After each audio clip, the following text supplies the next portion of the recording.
अऊज़ु बिल्लाहि मिनश्शैतानिर्रजीम बिस्मिल्लाहिर्रहमानिर्रहीम। अस्सलामु अलैकुम वरहमतुल्लाहि वबरकातुहू।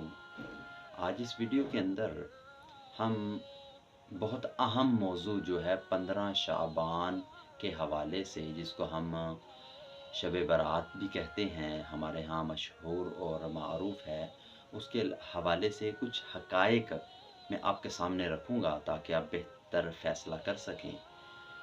ये जो 15 शाबान की शब है, जिसको हम शब बारात कहते हैं, इसके हवाले से दो किस्म की बातें हैं।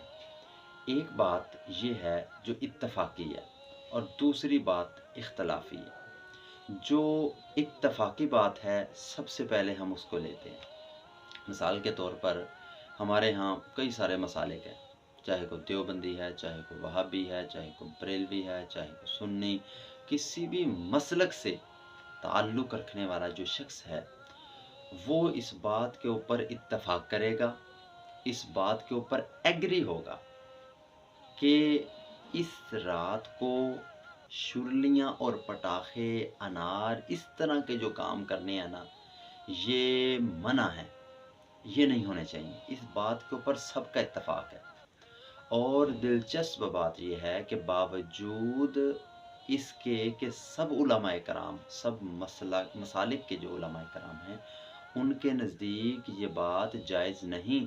हम अपनी मर्ज़ी करते फिरते हैं, शुरलियाँ, पटाखे, बम, अनार, पता नहीं क्या क्या कुछ चलाई जा रहे हैं। हालांकि ना शरीयत हमको इस चीज़ की इजाज़त देती है और ना ही हमारा मसलक या मसलक के जो उलमा हैं वो इस बात की इजाज़त देते हैं।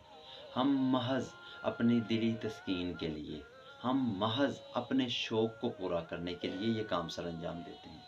हम अपना गिरेबान खोल कर देखें ना कि क्या हम ये करने के बाद ये सोच सकते हैं कि नबी करीम सल्लल्लाहु अलैहि वसल्लम और अल्लाह रब्बुल इज़्ज़त हमारे इस काम से खुश हो रहे हैं।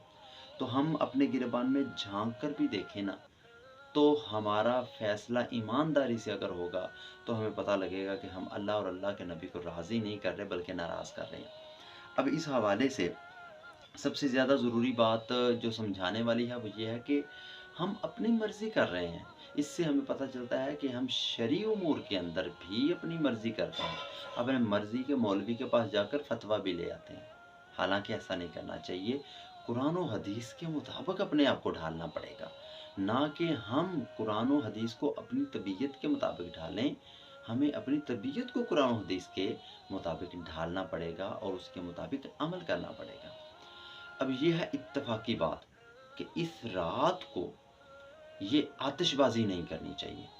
अब इसकी एक भयानक हकीकत कभी आप जाने ना तो आपको पता चले कि नबी करीम सल्लल्लाहु अलैहि वसल्लम ने मना फरमाया है आग से रात के वक़्त।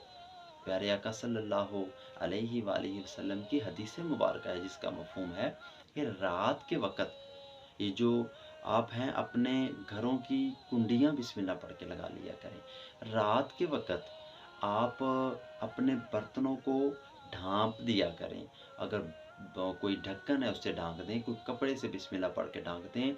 यहाँ तक कि अगर आपके पास ढाँपने के लिए कुछ मौजूद नहीं है तो उसके ऊपर एक सोटी लटका दें और बिस्मिल्लाह पढ़ दें। अल्लाह ताला शयातीन और जिन्नात से महफूज रखेंगे। और कहा गया कि आग यानी रोशनी को बुझा दिया जाए रात के वक़्त, ये तो हुक्म दिया गया। और हम रात के वक़्त चिरागां करके और रात के वक़्त आतिशबाज़ी शुरू कर देते हैं। और इससे भी बड़ा जो हम बुरा काम कर रहे हैं वो कौन सा है? वो ये है कि हम रास्ते में आने वाले जाने वाले लोगों के पाँव में पटाखे फेंकना शुरू कर देते हैं। ये किस चीज़ का दीन और इस्लाम है? यहाँ तक कि लोग मसाजिद में नमाज़ पढ़ने जाते और आते डर महसूस करते हैं, खौफ करते हैं कि कहीं कोई हमारे से पहले यहाँ पे पटाखा ना फेंक दिया हो। बच्चे तो हंस खेल लेंगे कि लो जी हमने उसको डरा लिया, हमने उसको बहका दिया। और हम ऐसा काम करके खुश हो रहे हैं। हम अपने बच्चों की तरबियत नहीं कर रहे। जो हम करेंगे वही चीज़ हमारे सामने आएगी। दूसरी यहाँ बात, नबी करीम सल्लल्लाहु अलैहि वसल्लम ने एक मर्तबा जब लोगों को नमाज के लिए बुलाने के लिए मशवरा किया कि ज़रा बताइए, सहाबा कराम से पूछा कि नमाज کے لیے بلانا ہے تو کیا کرنا چاہیے؟ کسی نے کہا جی ناقوس بجا دیا جائے، وہ جو باجا مثال کے طور پر آپ لے لیں، جس سے اونچی سی آواز ہو، سب کو پتہ لگ جائے۔ کسی نے کوئی مشورہ دیا، کسی نے کوئی مشورہ دیا۔ ایک مشورہ یہ آیا کہ اس طرح کریں کہ آپ پہاڑی کے اوپر کسی شخص کی ڈیوٹی لگا دیں، وہ آگ جلا دیا کرے تاکہ لوگوں کو روشنی پھیلے اور پتہ چل جائے، خاص طور پہ رات کے وقت کہ بھئی نماز کا وقت ہو گیا ہے۔ نبی کریم صلی اللہ علیہ وسلم نے فرمایا من تشبہ بقوم فہو منہم، جو جس قوم سے مشابہت رکھے گا وہ انہی میں سے ہوگا۔ اور منع فرما دیا کہ یہ تو مجوسیوں کا طریقہ ہے، یہ تو آتش پرستوں کا طریقہ ہے آگ کا جلانا، یعنی کہ جو آگ کی پوجا کرتے ہیں وہ آگ جلائیں، ہم کیوں جلائیں؟ تو آپ صلی اللہ علیہ وسلم کے احکامات سے اس چیز کی تردید ملتی ہے، لوگوں کو تکلیف ہوتی ہے اس سے، اور کئی مرتبہ یہ بات ہمارے مشاہدے کے اندر آئی ہے کہ لوگ کئی مرتبہ اس مذاق کے اندر آگ کپڑوں کو لگ گئی اور کئی دفعہ انسان اس میں جھلس جاتا ہے، گھر جھلس جاتا ہے، یہاں تک کہ لوگوں کی اموات واقع ہو جاتی ہیں، اور ہم اس بات کی طرف چلے ہوئے ہیں اور تمام علماء کرام اس پر اتفاق کرتے ہیں کہ یہ کام نہیں ہونا چاہیے۔ اب رہ گئی دوسری بات جو اختلافی بات ہے علماء کرام کے نزدیک، مختلف مسالک کے نزدیک، تو ہم اس کے اندر اتنی اختلافی بات نہیں کریں گے، جو حقیقت پر مبنی بات ہے انشاءاللہ وہ کریں گے۔ شب فارسی زبان کا لفظ ہے جس کا مطلب ہے رات، اور براءت کا مطلب ہے بری ہونا، بیزار ہونا۔ تو یہ جو لفظ ہم نے معروف اور مشہور کر دیا نا، 15 شعبان کی رات کو، عرب کے اندر ابھی بھی شب برات کا لفظ نہیں یوز ہوتا، وہاں پر 15 شعبان کی رات ہوتا ہے، ٹھیک ہے، یہ شعبان کی نصف رات کی بات ہوتی ہے جب بھی ہوتی ہے، تو ہم نے اس کو شب برات کہہ دیا۔ پورے قرآن پاک کے اندر اور ذخیرہ احادیث کے اندر، چاہے کوئی ضعیف حدیث کیوں نہ ہو، اس کے اندر لفظ شب برات موجود نہیں ہے، جو ہم نے معروف کر لیا اور مشہور کر دیا اور اس کے اوپر عمل کرنا عجیب و غریب طریقے سے شروع کر دیا۔ تو اس لیے ہمیں قرآن و حدیث کا تو مطالعہ کرنا پڑے گا نا، تاکہ ہمیں پتہ لگے یہ چیز اس میں موجود ہے یا نہیں ہے۔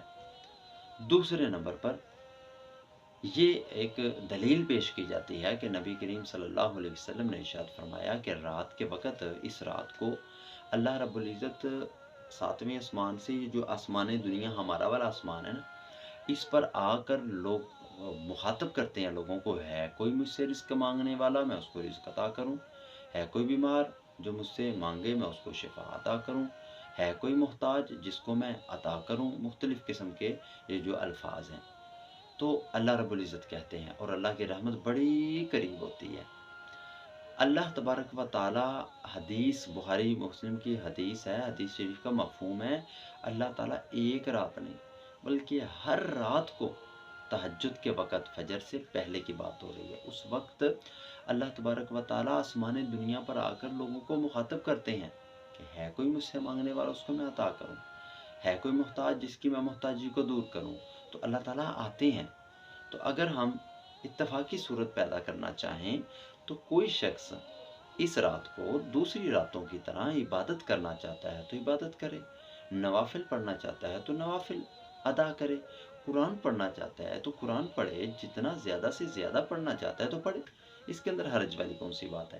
لیکن ایسے امور سے پرہیز کیا جائے جو دین اسلام کا حصہ نہیں ہے، ایسی چیزوں سے پرہیز کیا جائے جس سے اسلام ہمیں منع فرماتا ہے، لوگوں کو تکلیف ہوتی ہے۔ اللہ تعالیٰ ہم سب کو قرآن و حدیث کے مطابق زندگی کو گزارنے کی توفیق عطا فرمائے، آمین۔